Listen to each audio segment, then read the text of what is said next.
Hi friends, நாம இப்போ இந்த வீடியோவில் எதை பற்றி பார்க்க போகிறோம் அப்படின்னா, தற்போது இந்தியா மற்றும் ஆஸ்திரேலியா அணிகளுக்கு இடையே நடந்த 3வது டெஸ்ட் போட்டியில் ரோஹித் சர்மா அவர்கள் எடுத்த தவறான முடிவு தான் தற்போது ஆஸ்திரேலிய அணி இந்த போட்டியில் ஆதிக்கம் செலுத்துவதற்கு காரணம் அப்படின்னு ரொம்பவே கடுப்பான ஜஸ்பிரீத் பும்ரா அவர்கள் போட்டி நடந்து கொண்டிருக்கும் போதே அவங்க ரோஹித் சர்மா அவர்களை திட்டின ஒரு விஷயம் தற்போது ஸ்டம்ப் மைக்கில் ரெக்கார்ட் ஆகியிருக்கு.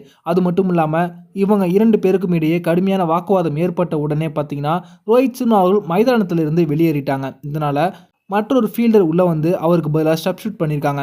அது பற்றின முழுமையான விவரத்தை பார்ப்போம்.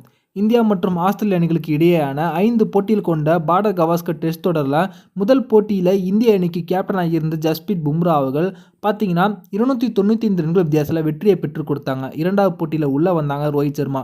ஆனால் பார்த்தீங்கன்னா தற்போது 2வது போட்டியில் ஒரு மோசமான தோல்வியை சந்திச்சாங்க இந்தியா.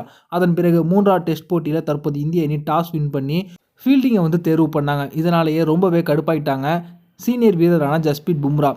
அவர்கள் என்ன சொன்னாங்க அப்படின்னா, டாஸ் வின் பண்ண உடனே நாம் வந்து பேட்டிங்கை தான் வந்து தேர்வு பண்ணணும். மழை வந்து பெஞ்சிக்கிட்டு இருக்கு. இந்த மாதிரியான டைமில் வேகப்பந்து வீச்சாளர்களால் பாலை ஸ்விங் பண்ண முடியாது. அதனால் பேட்ஸ்மேன் நிலைத்து நின்று அதிகமான ரன்களை குவிக்க முடியும் அப்படின்னு சொல்லியிருக்காங்க. ஆனால் பிரிஸ்பேன் மைதானத்தில் அதிகமாக 2வது பேட்டிங் எடுத்த அணிகள் தான் வெற்றி பெற்றிருக்காங்க அப்படின்னு சொல்லிட்டு ரோஹித் சர்மா அவர்கள் ஃபீல்டிங்கை தேர்வு பண்ணிட்டாங்க.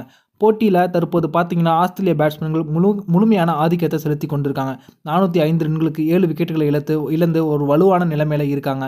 இந்த நிலைமையில் ஸ்டீவ் ஸ்மித் அவர்களும் ட்ராவிஸ் ஹெட் அவர்களும் ஒரு வலுவான பார்ட்னர்ஷிப்பை அமைத்து 2 பேருமே சதத்தை கடந்த போது பார்த்தீங்கன்னா ரொம்பவே கடுப்பான ஜஸ்பிரீத் பும்ரா அவர்கள் ரோஹித் சர்மா அவர்களை நோக்கி சில வார்த்தைகளை வெளியிட்டு திட்டினாங்க. அது பார்த்தீங்கன்னா ஸ்டம்ப் மைக்கில் ரெக்கார்ட் ஆயிடுச்சு. அணி தற்போது மோசமான நிலைமைக்கு இருப்பதற்கு காரணமே நீங்கள் எடுத்த தவறான முடிவு தான் அப்படின்னு சொல்லி அவங்க பேச உடனே கடுப்பான ரோஹித் சர்மா அவர்கள் மைதானத்தில் இருந்து வெளியேறிட்டாங்க. உடனே அவருக்கு பதிலாக ஒரு சப்ஸ்டியூட் ஃபீல்டர் வந்து உள்ளே வந்து நின்னாங்க. அது மட்டும் இல்லாது ஜஸ்பிரீத் பும்ரா அவர்கள் இப்படி கோவப்பட்டு பேசினதுக்கு சில காரணமும் உண்டு.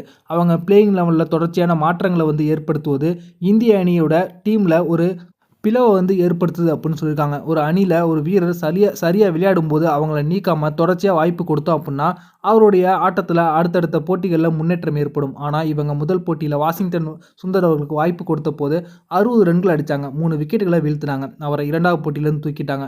அதே போல் ரவிச்சந்திரன் அஸ்வின் அவர்களும் 2வது போட்டியில் டீசெண்டாக பவுல் பண்ணாங்க. அவரை 2வது போட்டியில் விளையாட வச்சதுக்கப்புறம் 3வது போட்டியில் அவரை தூக்கிட்டாங்க. தற்போது அவர் இடத்துல மீண்டும் ரவீந்திர ஜடேஜா அவர்களை விளையாட வைக்கிறாங்க. இப்படி ஒவ்வொரு வீரருக்குமே நிலையான வாய்ப்பை கொடுக்காம அவங்களுடைய இடத்தை மாற்றிக்கொண்டே இருக்கும்போது யாராலையுமே ஒரு சரியான ஆட்டத்தை வந்து வெளிப்படுத்த முடியாது. அவருடைய முழு திறமையை வெளிப்பட வேண்டும் அப்படின்னா முழுமையான நம்பிக்கையை வச்சு அவங்களுக்கு சுதந்திரம் கொடுத்து விளையாட வைக்க வேண்டும்.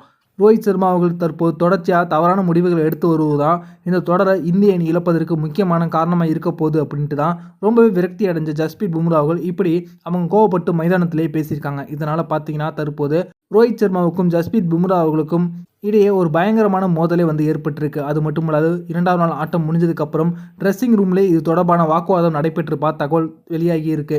இந்த வீடியோ உங்களுக்கு பிடிச்சிருந்துச்சுன்னா லைக் பண்ணுங்கள், ஷேர் பண்ணுங்கள். நன்றி.